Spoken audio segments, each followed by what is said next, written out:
हां बोला. माझं नाव दत्तात्रय पांडुरंग गंजे.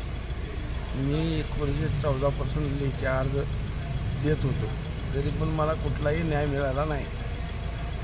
सध्या ओमराजे खासदार यांच्या पाठपुराव्यामुळं व मनोज जाधव यांच्या पाठपुराव्यामुळं मला त्या अधिकाऱ्यांनी लेखी पत्र दिले.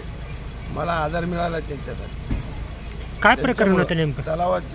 तलावातून पाणी गळती झाल्यामुळं माझी जमीन नापीक झालेली आहे. आता काय झालं? आता त्या खात्याने मला मनोज दादाच्या व खासदार साहेबाच्या मदतीमुळं त्यांनी मला एक पत्र लिहून दिले. पत्रात काय आहे? त्यांनी जी काय तलावाची परिस्थिती आहे ती खरी लिहून दिली. आता याचा तुम्हाला फायदा कसा होणार आहे नेमका? याचा फायदा आता मला न्यायालय किंवा काय ना मार्ग काढावा. गंजेवाडी तुळजापूर तालुका येथील पांडुरंग दत्तात्रय गंजे यांच्या शेतामध्ये मागील 30 वर्षापूर्वी एक तलाव झाला, पाझर तलाव. त्या पाझर तलावाचा जो भराव असतो तो निकृष्ट दर्जाचा झाला. त्यामुळे त्या ठिकाणच्या तळ्यात साचलेल्या पाण्याला तात्काळ पाझर फुटला व पाझर फुटल्यामुळं त्या शेतकऱ्यांची जवळपास 11 एकर जमीन मागील 30 वर्षापासून पडक पडली. त्यांनी त्या मृदा व जलसंधारण विभागाला, ज्यांनी हा तलाव कार्यान्वित केला, त्या यंत्रणेला वारंवार भेटून विनंती केली. तुळजापूरचं कार्यालय असेल, धाराशिवचं असेल, परंतु त्या ठिकाणी त्यांना कसलाही न्याय मिळाला नाही. सन 2014 पासून यांनी प्रत्यक्ष मात्र त्यांना कागदावर व्यवहार या ठिकाणी घेतला, पत्रव्यवहार चालू केला, तरी पण त्यांना न्याय मिळाला नाही. या घटनेला जवळपास 30 वर्ष पूर्ण होत आहेत. त्यांची ही अडचण मला तुळजापूर तालुक्यातील एका पत्रकार बांधवाकडून कळाली. त्यावेळेस मी सदरील प्रकरणाचा अभ्यास केला व त्या अधिकाऱ्यांना फोनवरून त्या शेतकऱ्यांना न्याय देण्याची विनंती केली. परंतु त्यांनी मात्र आमच्या फोनच्या विनंतीला केराची टोपली दाखवली. तशी त्यांनी यापूर्वी जिल्हाधिकाऱ्यांच्या सुद्धा पत्राला केराची टोपली दाखवली होती. परंतु संविधानिक मार्गातनं आंदोलनं करत असताना त्यांना घाम फोडण्याचं काम आम्ही या ठिकाणी घटनेतील अनुदानानुसार केलं. त्यावेळेस मात्र आम्ही अशी आंदोलनं केली की त्यांच्या कार्यालयात त्या ठिकाणी त्यांना निवेदन दिलं, त्यांच्या खुर्चीवरच्या रिकाम्या खुर्चीला पादुका पूजन केलं.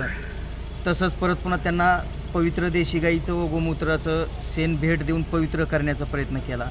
व त्यांना यापुढेल्या काळात आंदोलनं करत असताना 3रा टप्पा आंदोलनाचा आमचा त्यांना देशी गाईच्या दुधापासून दुग्धाभिषेक करण्याचा होता. मात्र त्यांनी 3ऱ्या आंदोलनाच्या पूर्वीच आमच्या आंदोलनाची दखल घेऊन सदरील शेतकऱ्याच्या शेतात जाऊन घटनास्थळाची त्यांच्या टेक्निशियन टीममार्फत पाहणी केली. टेक्निशियन टीमच्या पाहणीत त्यांच्या निदर्शनास आलं की भराव व जमीन यामध्ये खडक आहे, त्या खडकामुळं पाणी पाझरत आहे.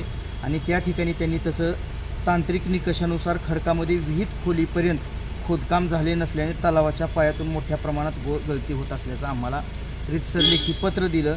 ज्या पत्राच्या आधारे या शेतकऱ्याला आता न्याय मिळण्याचा मार्ग मोकळा झाला. यांची 30 वर्षापासून पडीक असलेली जमीन जी आहे त्यासाठीचा मोबदला यांना या ठिकाणी न्यायालयीन लढाई यापुढील काळात लढून मिळवण्याचा मार्ग अगदी मोकळा झाला. त्यासाठी या पत्राचा सगळ्यात मोठा त्यांना फायदा होणार आहे, जो की आमच्या या ठिकाणी आंदोलनामुळे झाला आहे.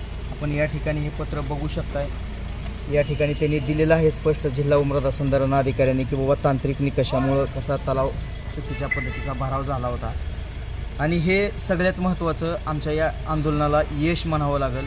येणाऱ्या काळात या शेतकऱ्यांना आणखी न्यायासाठी गरज पडली तर ज्या ठिकाणी गरज पडेल त्या ठिकाणी आम्ही या पुढील काळातसुद्धा याच्यापेक्षा आणखी तीव्र आंदोलनं करून यांना न्याय मिळवून देण्यासाठी आम्ही सतत बाधिल राहू.